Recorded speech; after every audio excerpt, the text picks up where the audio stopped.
Hello, my name is Jaffe. I am the rabbi of the Maimonides Kehillah in Brookline, Massachusetts, and a member of the RCA Executive Committee.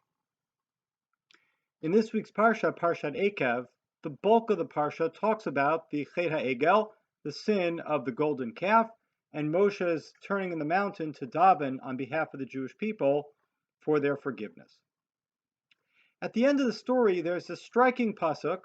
which we often lose in the context of the lengthy story, in which Moshe says, Ba'etahi, at that time, namely following the Chet HaEgel,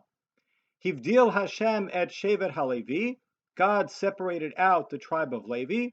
Laseit et Aron Brit Hashem, for the role of carrying the Ark of the Covenant,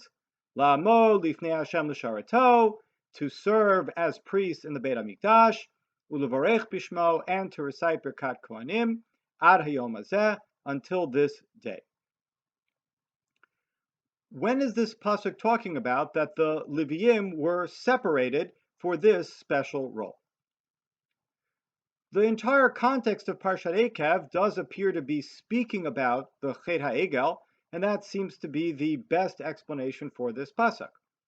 Others, including potentially Rashi on this pasuk, and Rabbi Soloveitchik in a letter in the stencils to Revelvel, say that this pasuk is talking about the 40th year that the Jews were in the desert, although that interpretation is difficult, as the verse ends with the words Ad Hayom Hazeh, implying that it describes an ancient event that occurred long before Moshe is reviewing the Chet HaEgel at the time of his death in the 40th year. The best explanation of the pasuk is that we're actually referring to the time of the Egel, and that it's Ba'et Hahi, at that time, namely the time of the Egel, that Ivdil Hashem et Shevet HaLevi, the tribe of Levi was set aside for a special role. This might echo for you what Rashi explains elsewhere in the Torah, in Parshat Bamidbar and elsewhere, that because all of the Jewish people sinned in Chet HaEgel, all the various tribes had some members of each tribe who bowed down to the golden calf, but the Leviim did not. God, therefore, as a reward for the Leviim, set them aside in order to have a special role as a merit after their actions during Chet HaEgel. This pasuk seems to argue conclusively that Parshiot Truma and Tetzaveh followed the story of Chet HaEgel. Aharon is appointed as Kohen Gadol in Parshat Tetzaveh, but this pasuk here in Parshat Eikev seems to indicate without any doubt whatsoever that it was only after Chet HaEgel, Ba'et Hahi, after the sin of the calf, that God set aside the Leviim to carry the ark, the Bnei Kehat, and also the Kohanim for their roles, La'amod Lifnei Hashem L'Sharato, to serve God in the Beit HaMikdash, Ulevarech Bishmo, and to recite the Birkat Kohanim.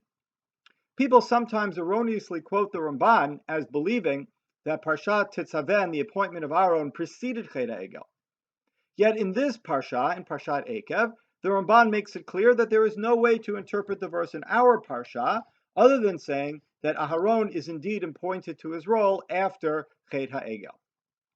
Conceptually, one could have argued that Aharon is set aside to be the Kohen Gadol even before Chet HaEgel. One could argue that it was his character, and the psukim in Yechezkel and Shmuel imply that perhaps the Kohanim were recognized even before Chet HaEgel for their special role.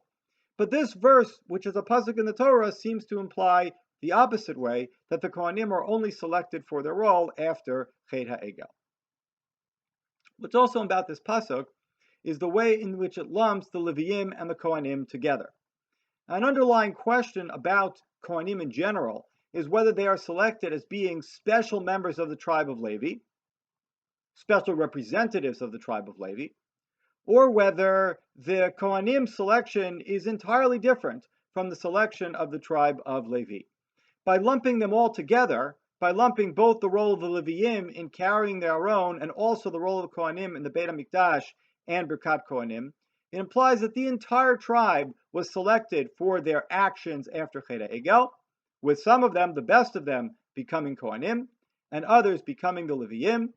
and their roles last until this day with the Jewish people, that the heroism of an act of the past continues to resonate even to our times.